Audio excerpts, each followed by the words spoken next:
Raphael is a Swiss guard, and he met his wife Pilar on vacation in Mexico.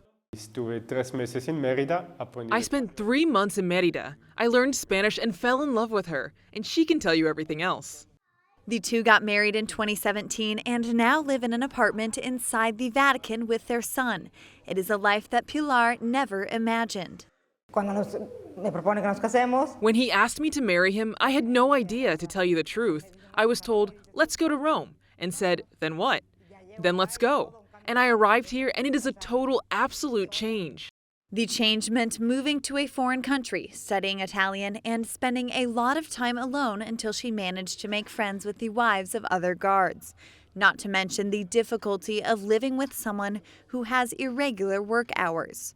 At the beginning, it was very difficult for me because of the shifts he had. Sometimes he had night shifts, and it was hard work because he had to rest before going to his shift. And if he woke up at 11 o'clock at night, he woke me up. And then he arrived at 6 o'clock in the morning. I had to be quiet all morning to avoid waking him up, because at the end of the day, he had to go back to work.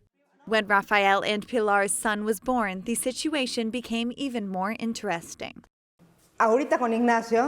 Right now with Ignacio, it is a little difficult for me, in the sense that he might spend a whole day without seeing his dad.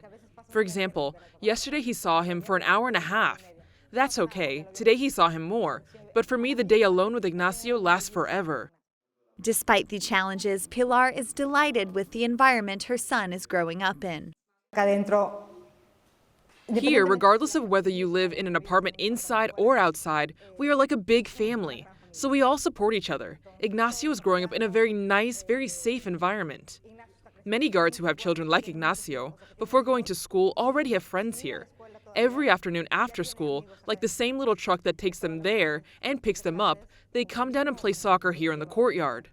Another characteristic feature of living in the Vatican is that the couple sees the Pope relatively often, and Pope Francis does not let this couple out of his sight. Whenever he can, he gifts them tequila. I thanked him when he approached me. I said, "Thank you very much for the tequila, Your Holiness." And he replied, "Are you out of it?" The excitement is the same, both the first and the last time. That is, every year it is the same excitement to see him. For Pilar, living in the Vatican has been an unexpected turn in her life. It is an adventure that began with a Swiss guard's vacation in Mexico, a simple trip that changed her life.